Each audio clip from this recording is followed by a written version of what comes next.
Friends, welcome back to my channel. कैसे हैं आप सभी लोग।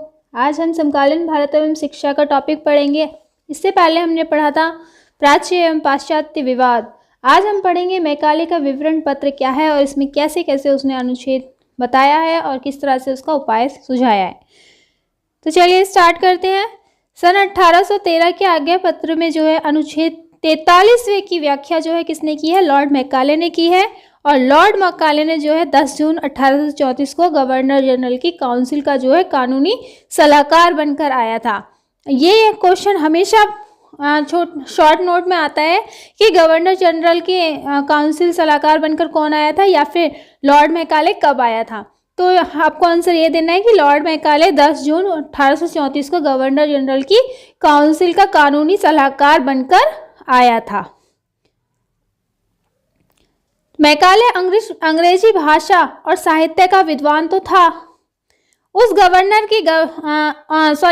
समय जो है गवर्नर जनरल जो है लॉर्ड विलियम बेंटिक थे। कब? लॉर्ड मैकाले जब भारत आया था उस समय जो है गवर्नर जनरल कौन था, लॉर्ड विलियम बेंटिक। उसे जन शिक्षा समिति का अध्यक्ष चुना गया था। उन दिनों जो है प्राच्य और पाश्चात्य शिक्षा का जो है विवाद और उग्र रूप धारण कर चुका था, मतलब कि बहुत बड़ा फैला हो चुका था। इस पे विवाद बहुत ज़्यादा बढ़ चुका था। मैकाले ने सर्वप्रथम जो है 1813 ईस्वी में जो है एक आज्ञा पत्र जारी किया। इसमें जो 43वें अनुच्छेद में अंकित राशि व्यय करने की विधि और विवादग्रस्त विषयों के विषय में कानूनी सलाह देने का अनुरोध किया। साहित्य तथा भारतीय विद्वान का अर्थ स्पष्ट किया, क्योंकि विवाद किस लिए हो रहा था कि उसमें बताया नहीं गया था कि किस लिए धनराशि व्यय करनी चाहिए थी। इसलिए उसने बताया कि साहित्य और भारतीय विद्वान का अर्थ स्पष्ट करने के तथा प्राच्य और पाश्चात्य विवाद का हल सुझाने का अनुरोध किया। मैकाले ने सबसे पहले 1813 के आज्ञा पत्र संबंधी अनुच्छेद 13 का गंभीरता से अध्ययन किया। अगर हमें किसी चीज को सुलझाना होता है तो पहले उसके क्या उसमें खासियत, अगर कोई प्रॉब्लम खड़ी हो रही है तो उसका पहले कारण ढूंढा जाता है, उसके बाद ही उसका सॉल्यूशन निकाला जाता है। इसलिए जो है मैकाले ने जो है आज्ञा पत्र को गंभीरता से पढ़ा, अध्ययन किया। इसके बाद उसने कंपनी के प्राच्य और पाश्चात्यवादी जो है लिखित वक्तव्यों का अध्ययन भी किया और अंत में जो है जब ये सारी चीजें उसने पढ़ ली अपने सामने, तो तब उसने 2 फरवरी 1835 को अपना विवरण पत्र गवर्नर जनरल बेंटिक को पेश किया। आपके शॉर्ट नोट में ये भी क्वेश्चन आ जाता है कि लॉर्ड मैकाले ने अपना विवरण पत्र कब जो है कौन सी डेट को, कौन से सन को, जैसे यहाँ पे 2 फरवरी 1835 को दिया, कब बेंटिक को पेश किया था। तो इसलिए यहाँ पर ये याद रखना है, 2 फरवरी 1835 को अपना विवरण पत्र गवर्नर जनरल बेंटिक को पेश किया।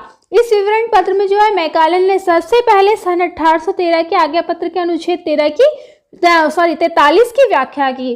फिर इस संबंध में जो है अपने ठोस सुझाव भी दिए। आइए यहाँ पर देखते हैं उसने किस तरह से व्याख्या की। इस आज्ञा पत्र के 3 मुद्दे विवाद के विषय थे। कौन कौन से थे वो देखते हैं। आवंटित धनराशि था, का व्यय कैसे हो, साहित्य शब्द से क्या अर्थ लिया जाए और भारतीय विद्वान की सीमा में कौन कौन विद्वान आते हैं। मैकाले ने निम्नलिखित 3 मुद्दों को जो है स्पष्ट किया है, क्योंकि अगर ये चीजें स्पष्ट नहीं होंगी तो ये पता नहीं रहेगा धनराशि को कहाँ व्यय करना है।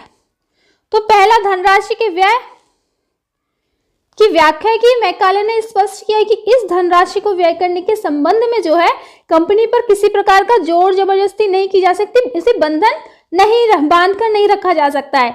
वह इसे जिस मत पर चाहे उस मत पर व्यय कर सकती है। तो पहला पॉइंट तो उसने ये सुझाया। दूसरा पॉइंट उसने बताया है कि साहित्य शब्द की व्याख्या। मैकाले ने स्पष्ट किया कि साहित्य शब्द से क्या तात्पर्य है।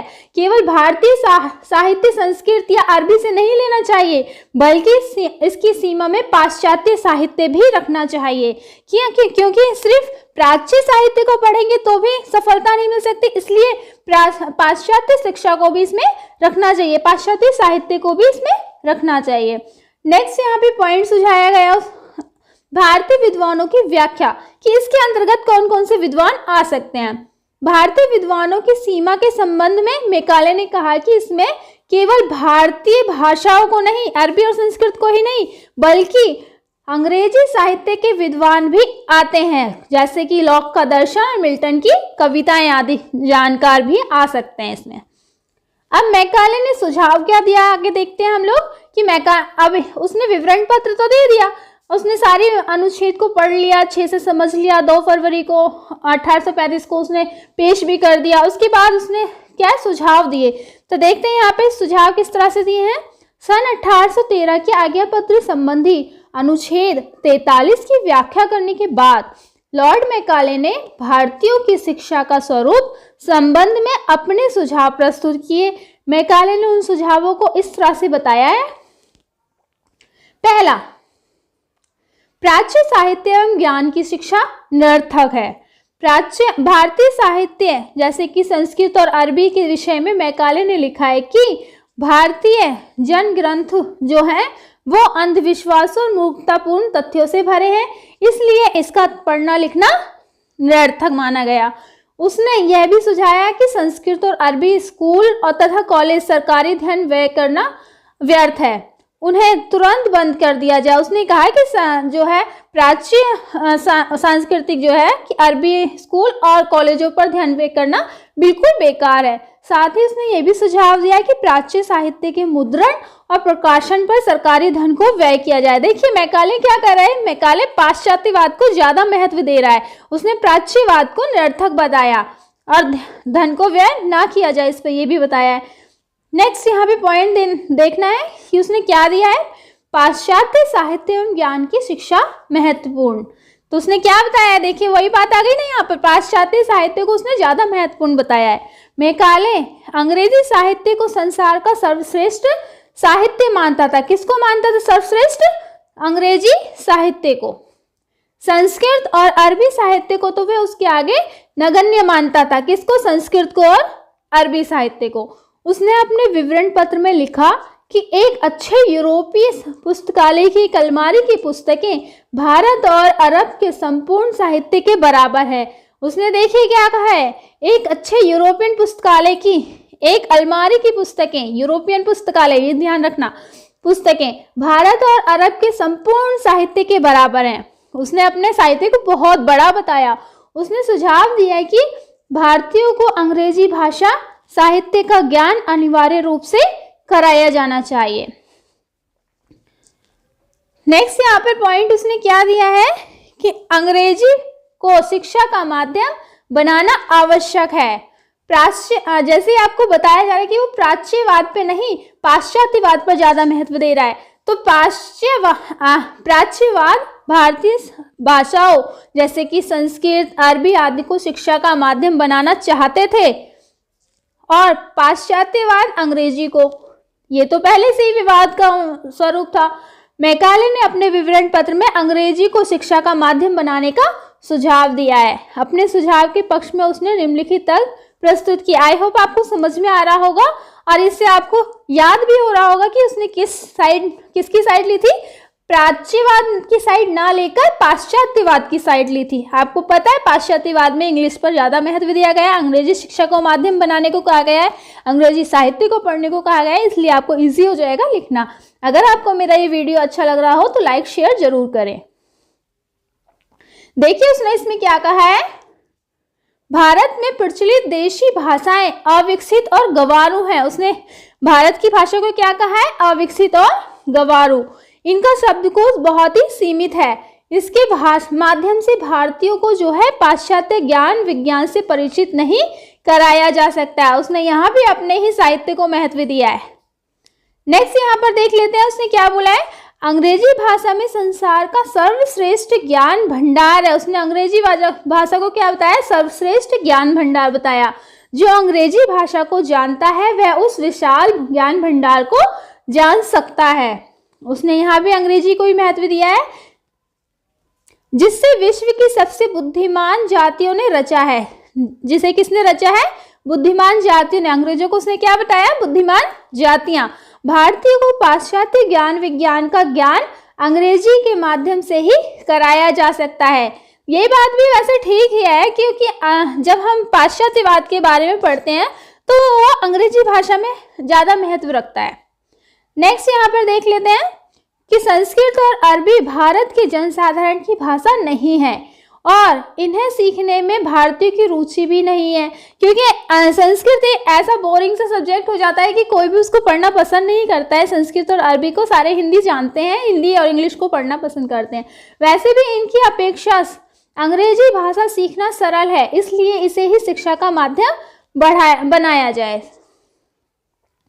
नेक्स्ट यहाँ पे क्या बताया उसने कि अंग्रेजी शासकों की भाषा है, अंतरराष्ट्रीय व्यापार की भाषा है, अंग्रेजी शासकों की, अंतरराष्ट्रीय व्यापार की, और अब भारत के उच्च वर्ग के लोगों की भी भाषा हो गई है। जो काफ़ी बड़ी बड़ी इंडस्ट्री के लोग होते हैं वो सारे इंग्लिश में ही बात करते हैं, आप लोग देखते होंगे। तो इसलिए यहाँ पे कहा है भारत के उच्च वर्ग के लोगों की भाषा भी कैसी हो गई है, अंग्रेजी हो गई है, अथा इसे ही शिक्षा का माध्यम बनाया जाए। इसलिए उसने कहा है कि इसे शिक्षा का माध्यम बनाया जाना चाहिए।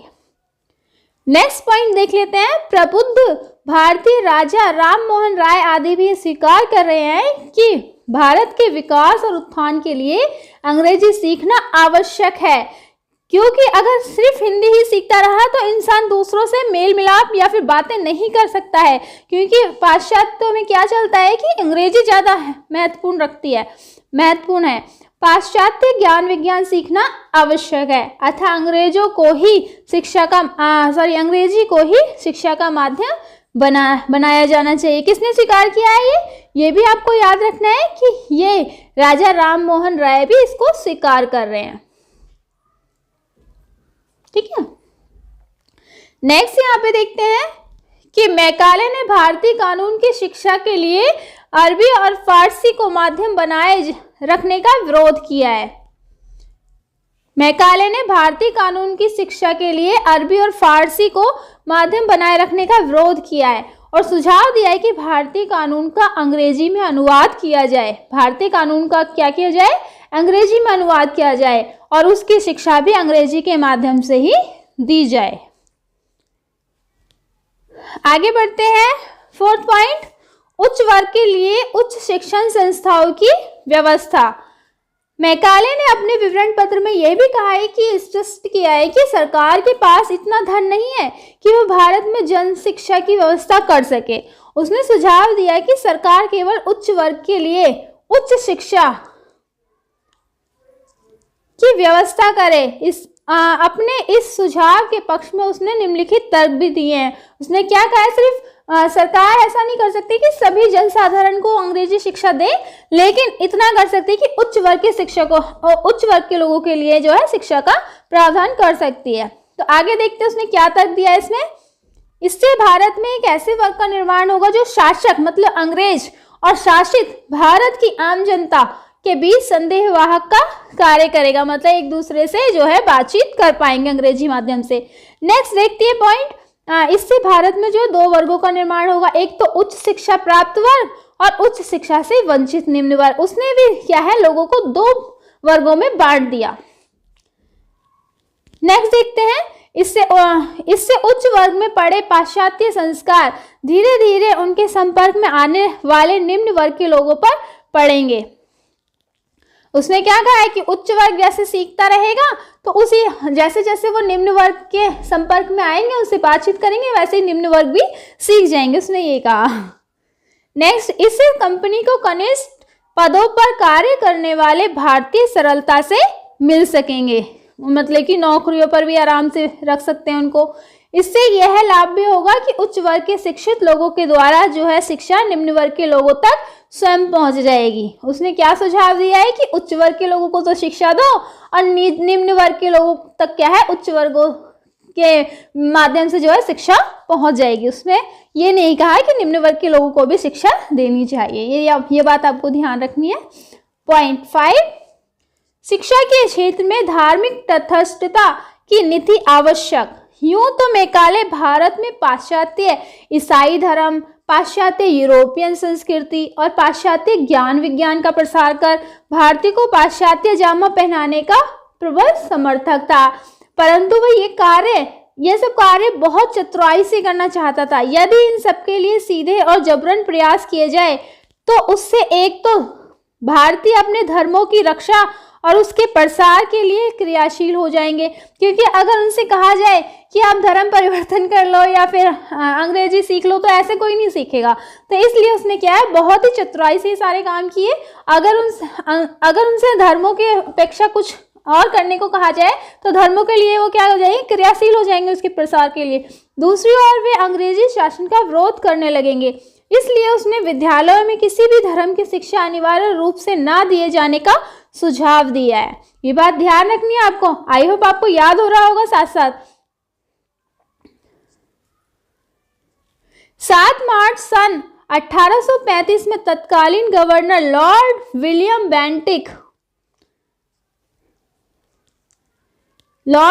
बेंटिक ने लॉर्ड मैकाले की राय मानकर अपनी शिक्षा नीति घोषित कर दी कि प्राच्य शिक्षा हेतु जो कुछ किया जा चुका है वह जैसे का तैसा बना रहेगा, लेकिन आगे से संपूर्ण अनुदान अंग्रेजी माध्यम के द्वारा ही चलेगा। द्वारा दी जाने वाली अंग्रेजी शिक्षा पर व्यय किया जाएगा, क्योंकि अंग्रेजी शिक्षा के अनुकूल वातावरण तो पहले से ही बन चुका है।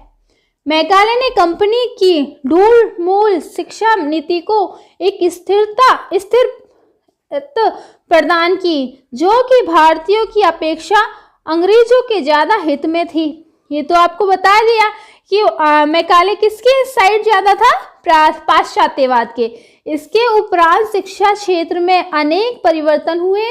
विद्यालयों और महाविद्यालयों की स्थापना की गई। अब विद्यालय और महाविद्यालयों की स्थापना की गई। मैकाले के विवरण पत्र के संबंध में जो है टी.एन. सिल्वेरा के शब्दों में उन्होंने क्या कहा है, टी.एन. सिल्वेरा ने, इस विवरण पत्र ने भारत में शिक्षा के इतिहास को एक नया मोड़ दिया।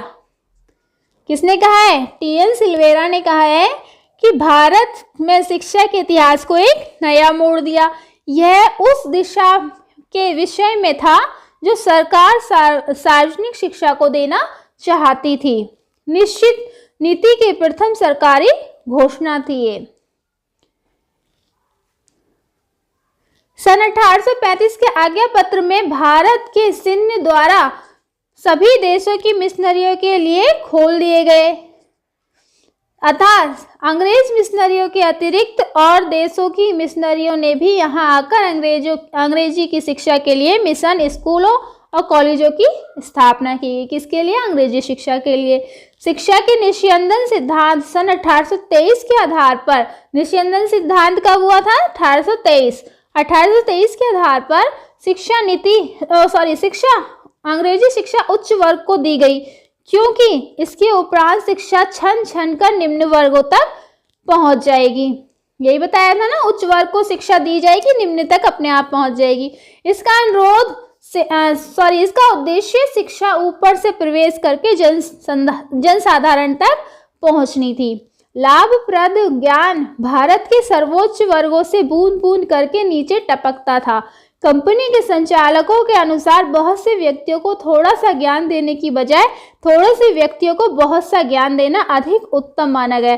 देखिए कितनी अच्छी बात कही है यहाँ पर कि कंपनी के संचालकों के अनुसार क्या कहा गया, बहुत से व्यक्तियों को थोड़ा सा ज्ञान देने की बजाय बहुत सा ज्ञान देना थोड़े से व्यक्तियों को उत्तम और निरापद समझा गया है। यही शिक्षा नीति भी घोषित की गई।